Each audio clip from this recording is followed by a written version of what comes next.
A lot of people here in Ghana, they don't understand why I've left the States to come here when they're wanting to go to the States. But I think that if you've lived outside of Ghana, you learn to appreciate things that Ghana has to offer that the States, can't offer.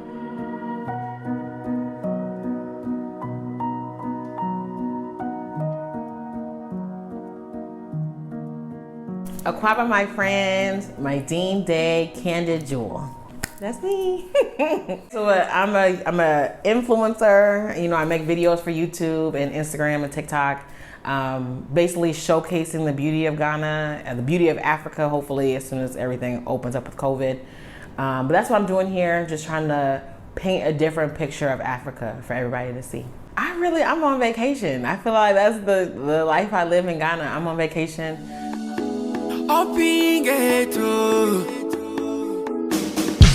Let's go.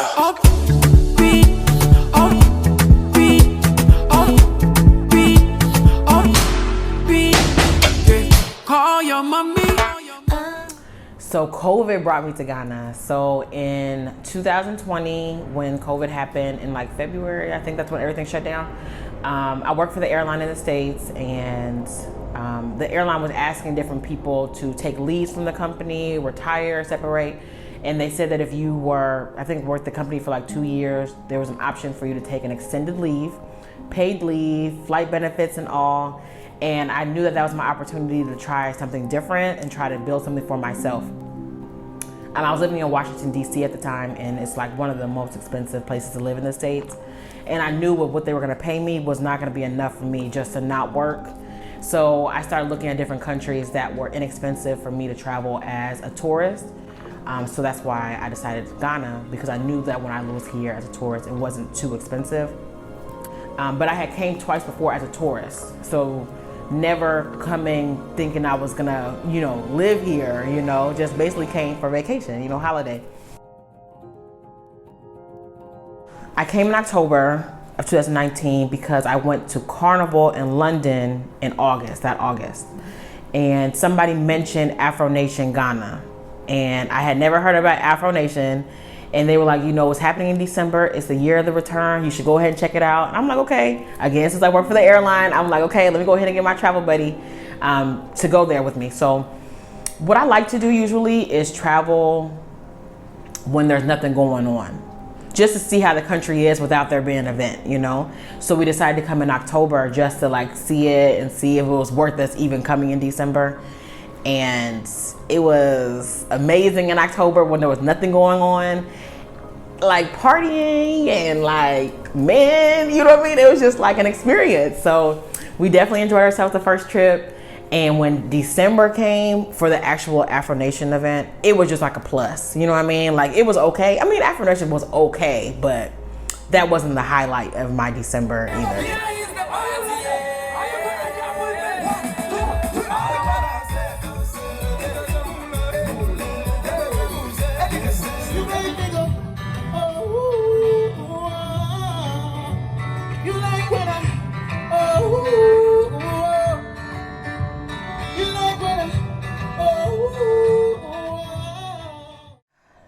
Like I said, I had been to Africa before, but when I came to Ghana, landing in Ghana, it was more like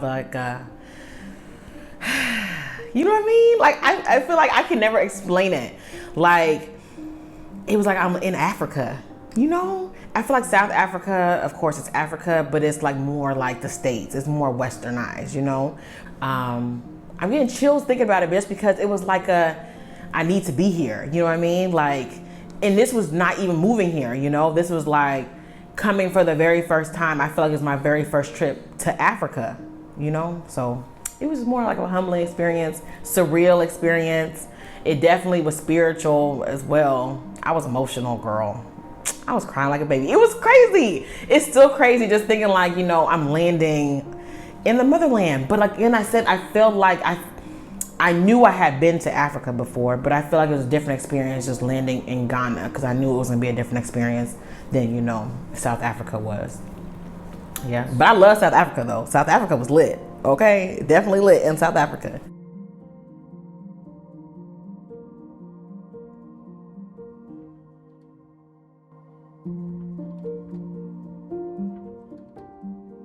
You have to be patient. You have to be patient here. I feel like in the States, we are used to go, go, go, you know, things happening quickly for you, you know.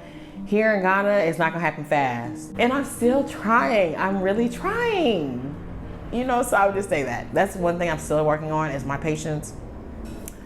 But everything takes time. And if you have patience, you can definitely make it here in Ghana.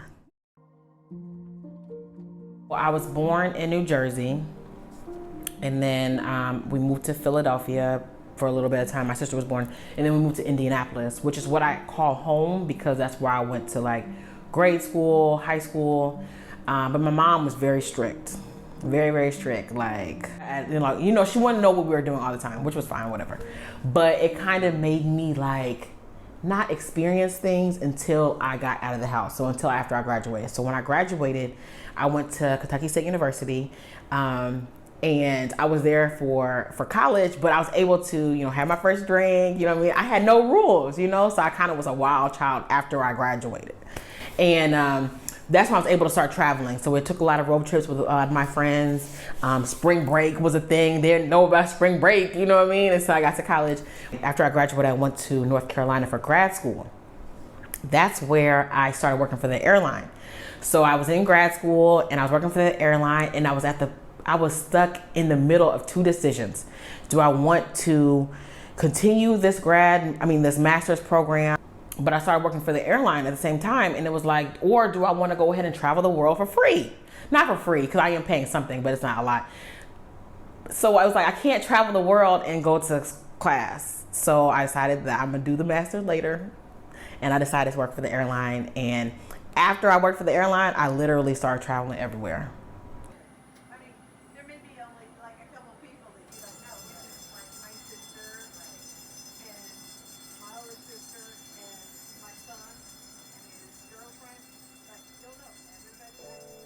On my channel, I basically want to inspire people to, you know, live an unconventional lifestyle. You know, I feel like people would think that I'm wild and crazy to have like left the States, moved to Ghana. And I feel like, you know, people, I mean, I would agree with them, you know, sometimes I would agree with them. But I want to let people know, like, you can do something different and make it work, you know? So I want to, again, paint a different picture for those people that have always listened to media, you know, about how poor, you know, Africa is, you know, $1 a day will feed the children. You know, there's poor, I mean, people are poor here. You know what I mean? Not everybody's poor here. And I feel like people don't know that. I feel like when people think about Ghana or Africa, they think that everybody's poor, you know? People are poor everywhere. But I feel like media displays Africa as a whole as everybody being poor. So I want to show that there is, you know, money here, and there's money to be made here. There's so many opportunities here. That's what I want to portray on my page.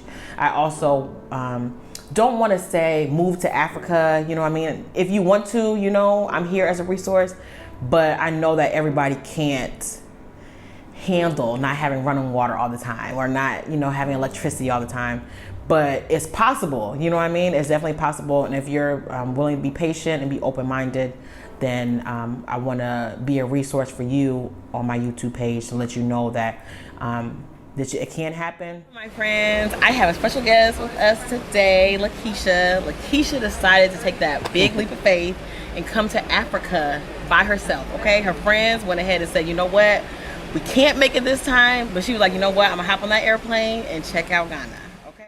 Now, some people would say that Ghana is expensive, but for me, when I think about cost of living, I think more of rent. So yeah, I was paying about $1,000 per month, and here I'm paying about $230 per month. So it's a lot cheaper, right? I feel like that's my own idea of cost of living. So that's the reason why I decided to move from the States here. Another thing that I feel like would be just being surrounded by Black people, you know, all the time, you know, and not that I don't like any other races, you know what I mean? But it's just like, it's a different sense of like, I don't have to worry about race here, you know? I feel like everybody knows that I'm Black. You know what I mean? I don't stand out because I'm black. I stand out here because I'm American, because I have tattoos, because I have dreadlocks. I feel like I stand out because of something different that I would not stand out for in the States. I'm not standing out for being black. And I feel like I wouldn't get this sense of, you know, belonging in the States.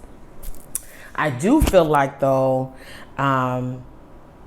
here in the States, I'm standing out because people think I have money, which I ain't got no money. You know, like I said, I ain't really got no money. But Ghanaians, they think that I do because they know that I moved from the States here. Some Americans that I've met, like at different meetups and stuff, they don't stay inside of Accra. A lot of times they stay outside of Accra. They don't go outside. They don't venture out. They don't like hanging out. You know what I mean? And that's not me. Like, I like to go out and meet different people. But they also like to only hang out with Americans. I don't really see why you came to Ghana if that's what you wanted to do, you know? I want to be around Ghanaian people. But I feel like you have to be open-minded, I guess, if you're going to reach out or be friendly with Ghanaians. But I think that Americans also try to stay away from the Ghanaians because they always think that a Ghanaian is trying to look for an opportunity, you know?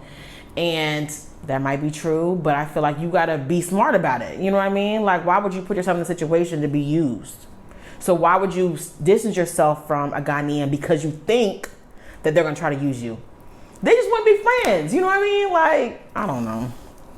Dating in Ghana, that if you're dating somebody in Ghana, you're always automatically thinking that they're trying to use you. You know what I mean? They're always trying to get to America. And with me, if I ever date I date Ghanaian now, but I have let him know, like, I'm in Ghana. Like, this is where I live. This is where I want to, you know, develop my life here, you know, have a family here. So if you're trying to go to the States, I ain't the one for you, okay? Because we got to be here together trying to work it out, okay?